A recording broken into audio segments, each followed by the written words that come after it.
Hello, welcome to KV Globe. Myself Kavya Singh. आज की class में हम 7 जनवरी 2023 का करंट अफेयर डिस्कस करेंगे।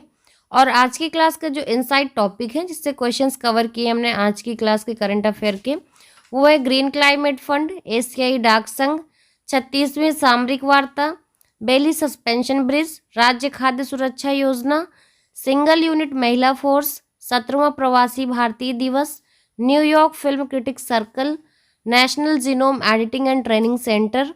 इन सारे टॉपिक से रिलेटेड जितने भी इम्पोर्टेंट क्वेश्चंस बनते हैं एग्जाम के लिए सारे कवर किए गए हैं।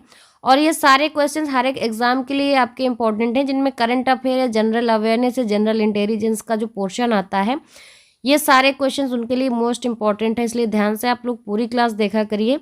और क्लास अच्छी लगे तो ज़्यादा से ज़्यादा लाइक शेयर करना मत भूलिए। क्लास को ज़्यादा से ज़्यादा शेयर जरूर कर दिया करिए।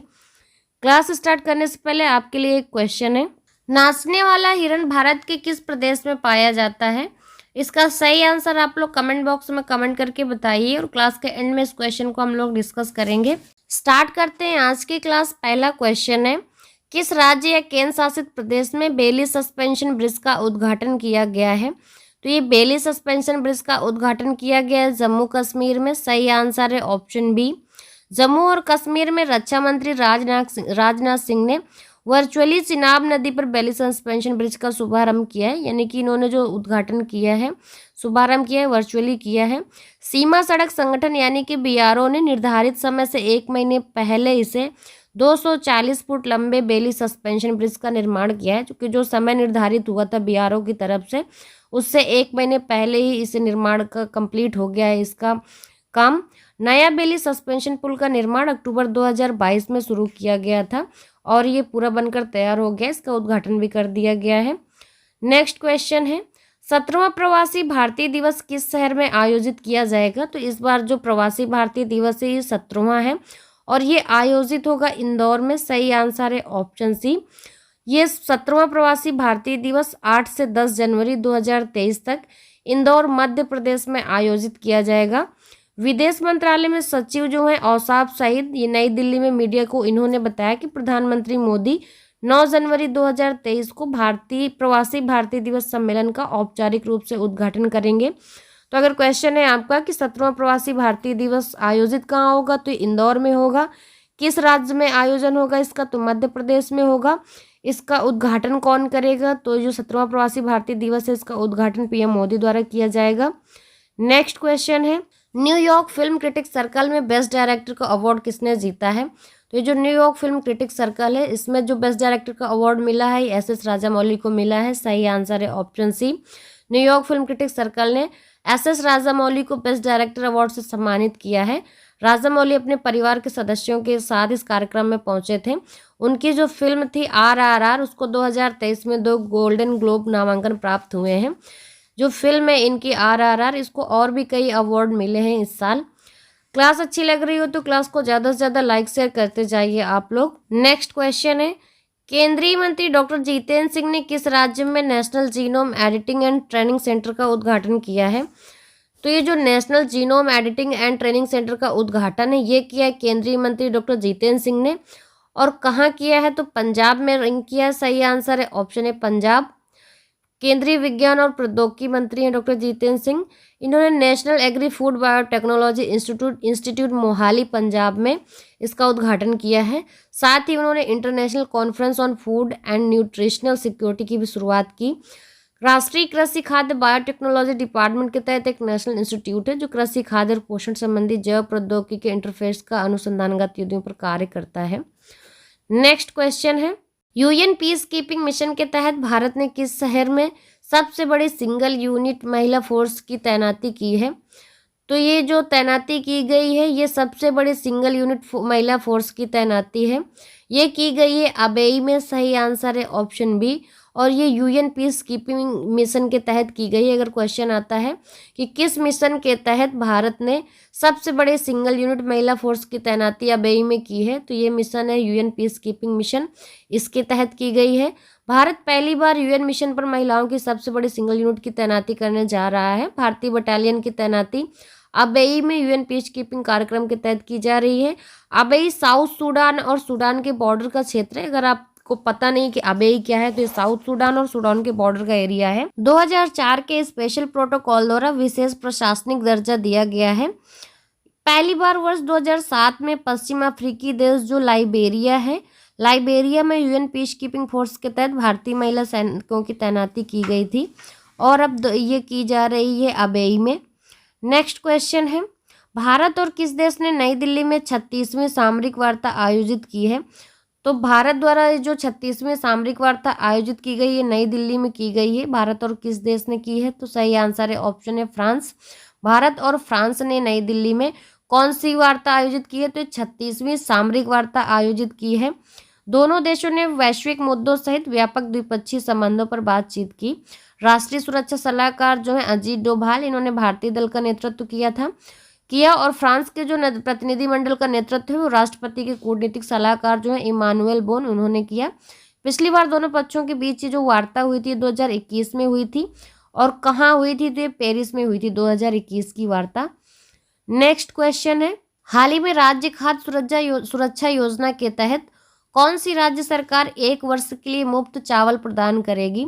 तो ये जो सरकार 1 साल के लिए फ्री चावल प्रदान करने जा रही है, तो ये राज्य खाद्य सुरक्षा योजना के तहत करने जा रही है, ये ओडिशा सरकार है। सही आंसर है ऑप्शन ए। अगर क्वेश्चन आता है कि ओडिशा सरकार किस योजना के तहत 1 साल के लिए फ्री चावल प्रदान करने जा रही है, 1 वर्ष के लिए मुफ्त चावल, तो इसका सही आंसर होगा राज्य खाद्य सुरक्षा योजना। तो आपको योजना भी याद रखनी है। ओडिशा में मुख्यमंत्री नवीन पटनायक, इन्होंने खाद्य सुरक्षा योजना के तहत लाभार्थियों को प्रतिमाह 5 किलो चावल मुफ्त प्रदान करने की घोषणा की है। तो इसमें आपको ये भी पता होगा कि चावल कितना दिया जाएगा, तो 5 किलो दिया जाएगा पर मंथ। मुख्यमंत्री कार्यालय के अनुसार योजना के लिए जो कुल खर्चा होगा वो 185 करोड़ रुपए होगा। राज्य सरकार द्वारा ये वहन किया जाएगा। इससे पहले भारत सरकार ने 1 जनवरी 2023 से 1 साल के लिए लाभार्थियों को राष्ट्रीय खाद्य सुरक्षा अधिनियम 2013 के तहत उपलब्ध कराए जाने वाले खाद्यान्न को मुक्त कर दिया था। ओडिशा सरकार ने उन गरीब लोगों के लिए 2 अक्टूबर 2018 को अपनी राज्य खाद्य सुरक्षा योजना की थी जो राष्ट्रीय खाद्य सुरक्षा अधिनियम 2013 के तहत कवर नहीं किए गए थे, उनके लिए योजना शुरू की थी। इन लाभार्थियों को 1 रुपये प्रति किलो की दर से 5 किलो चावल प्रदान किया जाता था, यानी कि 1 रुपये किलो में 5 किलो चावल दिए जाते थे। अब 1 साल तक इन्हें फ्री मिलेगा चावल ये। नेक्स्ट क्वेश्चन, किस देश ने हाल ही में एशियाई डाक संघ का नेतृत्व संभाला है? तो ये जो एशियाई डाक संघ है यानी कि Asian Pacific postal union APPU, इसका नेतृत्व संभाला है भारत ने। सही आंसर है ऑप्शन ए। एशियाई प्रशांत डाक संघ जो है ये एशियाई प्रशांत क्षेत्र के 32 सदस्यीय देशों का एक अंतर सरकारी संगठन है, यानी कि इसमें 32 सदस्यीय देश हैं। इसका जो मुख्यालय है बैंकॉक थाईलैंड में है। APPU यानी कि एशियन पैसिफिक पोस्टल यूनियन इस क्षेत्र में यूनिवर्सल पोस्टल यूनियन का एकमात्र प्रतिबंधित संघ है जो संयुक्त राष्ट्र की एक विशेष एजेंसी है। विभिन्न UPU परियोजनाओं के क्षेत्रीय केंद्र के रूप में ये एशियन पैसिफिक पोस्टल यूनियन ये सुनिश्चित करने में भी अग्रणी भूमिका निभाता है, जिससे UPU की सभी तकनीकी और परिचालन परियोजनाएं जो हैं इस क्षेत्र में पूरी हो जाएं, ताकि क्षेत्र को सर्वोत्तम संभव तरीके से वैश्विक डाक नेटवर्क में एकीकृत किया जा सके। नेक्स्ट क्वेश्चन है, हाल ही में मेगा प्रोजेक्ट का समर्थन करने के लिए कौन सा राज्य ग्रीन क्लाइमेट फंड स्थापित करेगा? तो ये राज्य तमिलनाडु। सही आंसर है option B. Tamil Nadu mega project को समर्थन करने के लिए ग्रीन क्लाइमेट फंड स्थापित करेगा और विभिन्न जलवायु परिवर्तन से संबंधित पहलों जैसे शमन और हरित परियोजनाओं का समर्थन करने के लिए भी 1000 करोड़ के तमिलनाडु ग्रीन क्लाइमेट फंड की स्थापना के आदेश जारी किए हैं। देश में अपनी तरह का पहला कोष सरकार विकास वित्त संस्थानों और अंतर्राष्ट्रीय जलवायु कोष से संसाधन जुटाएगा। फंड का प्रबंधन Tamil Nadu infrastructure fund management corporation limited द्वारा 1000 करोड़ रुपए के ग्रीन सू विकल्प के साथ किया जाएगा। तो आपको ये याद रखना है कि तमिलनाडु ग्रीन क्लाइमेट फंड स्थापित करेगा और ये प्रोजेक्ट कितने का है? तो 1000 करोड़ रुपए का है। किस लिए करेगा? मेगा प्रोजेक्ट को जो है समर्थन करने के लिए करेगा। क्लास के स्टार्टिंग में आपसे क्वेश्चन पूछा था कि नाचने वाला हिरन भारत के किस प्रदेश में पाया जाता है? तो इसका सही आंसर है ऑप्शन बी, मणिपुर। नाचने वाला हिरन जो असली नाम इसका होता है वो सानगाई हिरन है। ये मणिपुर में केबुल लामजाओ राष्ट्रीय उद्यान में पाया जाता है। इसके अलावा भारत के किसी हिस्से में नहीं पाया जाता है। तो ये राष्ट्रीय उद्यान का आपको नाम याद रखना है, केबू लामजाओ राष्ट्रीय उद्यान, मणिपुर में, जो कि वहां पर पाया जाता है। कल की क्लास की स्टार्टिंग में आपसे क्वेश्चन पूछा था कि हड्डी में कौन सा लवण सबसे अधिक होता है, तो ये होता है कैल्शियम फॉस्फेट। सही आंसर था ऑप्शन डी, इसका सही आंसर दिया है विकास शर्मा और कुंदन कुमार ने।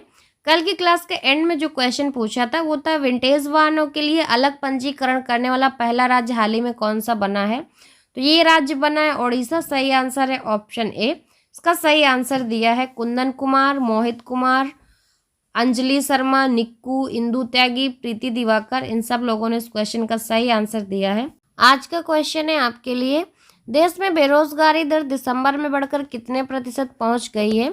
इसका सही आंसर आप लोग कमेंट बॉक्स में कमेंट करके बताइए, और क्लास से रिलेटेड अगर कोई सजेशन है वो भी ज़रूर दीजिए कमेंट बॉक्स में। क्लास को लाइक शेयर करना मत भूलिए, और जो लोग चैनल पर पहली बार आते हैं तो चैनल को सब्सक्राइब करना ना भूलें, और चैनल सब्सक्राइब करके बेल आइकन ज़रूर दबाएं, जिससे आगे आने वाली क्लासेस आपको ईजिली मिले। And thanks for watching.